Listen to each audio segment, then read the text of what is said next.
I cook a breakfast taco, scrambled egg, slice of pepper jack, corn tortilla, salsa verde, and make stovetop espresso. I eat standing. Then the cat sits in my lap until 7:40 while I go through email, examining the many special offers that appear in my inbox overnight. One-day sales, free trials, 20% off. I delete these notes, grab a shower, and I'm out the door at 8, a 15-minute commute door-to-door, San Francisco south to Menlo Park. Work is Amiot Systems, a grandiose linguistic computer project. As an enterprise that's not perfectly designed, the founder thought Amiot was Latin for magnetism. My ex-wife, Erin, pointed out that it's actually French for asbestos, but it's well-funded and amenable. There are 3 employees, and together we're training a sophisticated program based on a 20-year diary from the Samuel Pepys of the South, so called by the obscure historical journal that published the one and only excerpt, to convincingly process natural language, to converse, in other words, to talk. The diaries are a mountain of thoughts and interactions, over 5,000 pages of attitudes, stories, turns of phrase, life philosophies, and medical advice. The idea is that the hidden connections in the entries, aka their personality, will give us a coherence that all previous conversing projects, hobby exercises, digital assistants lack. The diarist, an Arkansas physician, was in fact my late father, which is how I know the twisting way of these things, which is how in the twisting way of these things I have the job. The diaries are my legal property. Still, my boss is warm to me. I know little about computers. I spent my 20s writing ad copy. But of the 3 of us, I'm the only native speaker of English, and I've been helpful in making the program sound more like a real person, albeit a very confused one.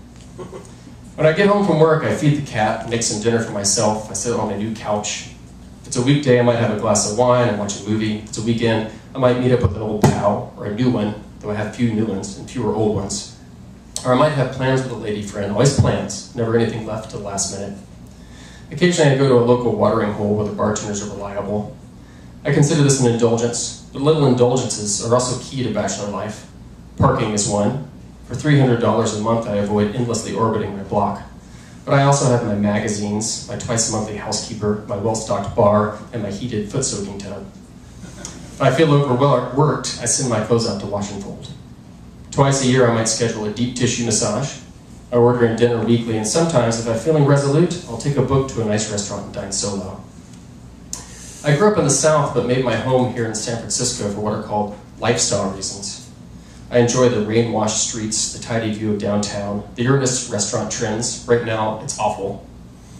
The produce spilling from corner stores, farmers markets, pickup trucks. There are many like me here, single people beached in life, and I make passing friends, passing girlfriends. Right after my marriage ended, I went on a crazed apartment hunt in Silicon Valley, closer to work, but soon saw what would become of me. I would disappear into my house, my housework, lawn work. I would become a specter. And this is the great peril of bachelorhood, that you'll become so airy and insubstantial that people will peer straight through you. I took a different tack, in part inspired by Fred. I decided to stay in the city, in the very apartment that Erin and I had shared, and learn bachelor logic. It's a clean system with little time for sentimentality.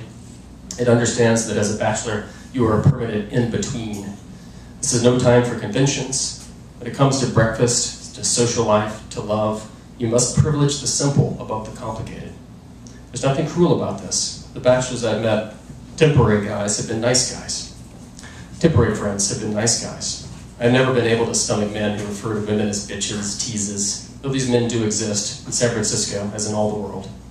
It's not even their misogyny that bothers me, it's their self-betrayal. They are the inept, the lost, the small. The successful bachelors, the ones without bitterness, have taught me many things. To schedule a social life, never use a spoon and fork when either will do. I know a guy who sleeps in a hammock, a guy who allows no organic matter in his apartment, including food. A guy so sure of his childless bachelorhood, he underwent a vasectomy. He gave me the recipe for the breakfast taco. Another bachelor once told me about a strategy for navigating the doldrums of physical isolation. And he wasn't in the mood to dance or meet anyone dateable, and he just wanted a sweet night with a strange body to lee in which to pitch the Bedouin tent of his soul. He checked into one of the city's big youth hostels. I said it seemed creepy, but he pointed out that creepy was irrelevant. It was ethical. And that was all that mattered. He was looking for a temporary balm. Travelers would be more likely to share his goal. He wasn't preying on anyone. In fact, he was offering his thorough knowledge of the city and his open pocketbook. The only shady business was that you had to concoct a mild alibi to explain why you're checked into a youth hostel in your own city. You have elderly relatives visiting, your plumbing is out.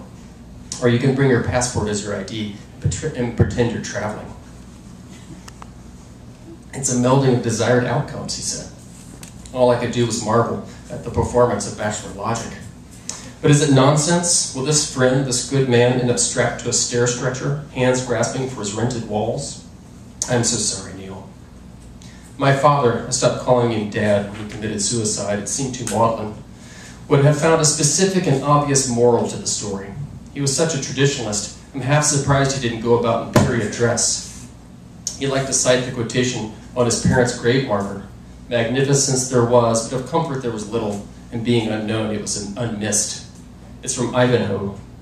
We're from an old Southern family and a Roman Catholic to boot, so he probably would have insisted I do my duty, which usually was some version of living for others. I was in college when he killed himself. I took it hard, but it freed me from a certain worry, a locked-in way of seeing the world. I came to California, where I relinquished my duties as a scion of an old family. I could just as easily put duties and family in scare quotes. Instead, I took up the responsibilities of a good citizen, recycling, riding my bike, giving money to environmental groups and the Glide Memorial Shelter. I belong to the SF MoMA and the Film Society. These are my adjustments, and in many ways they've been solid.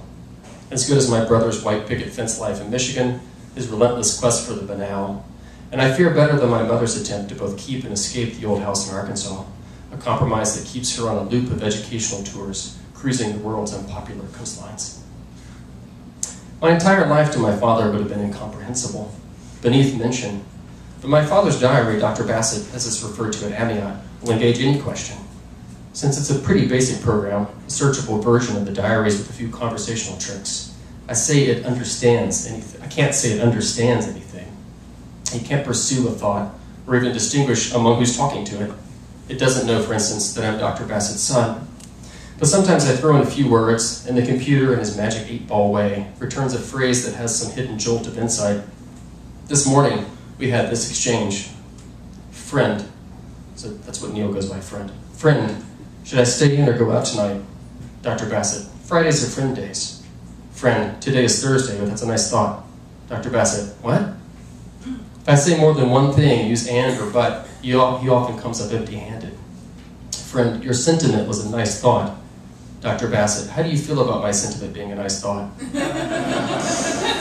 Friend, just fine. So should I stay in or go out tonight? Dr. Bassett, you moped long enough. It's time you enjoyed yourself. I had to correct his response. Nothing in our earlier conversation hinted that I'd been moping. Nevertheless, he's right. Outside, dusk is coming down like a cleaver. If I can't shake myself from this couch, I'll be trapped, looking out on the black, unforgiving city of my 30s. The street below, as it often does, will rattle with distant laughter.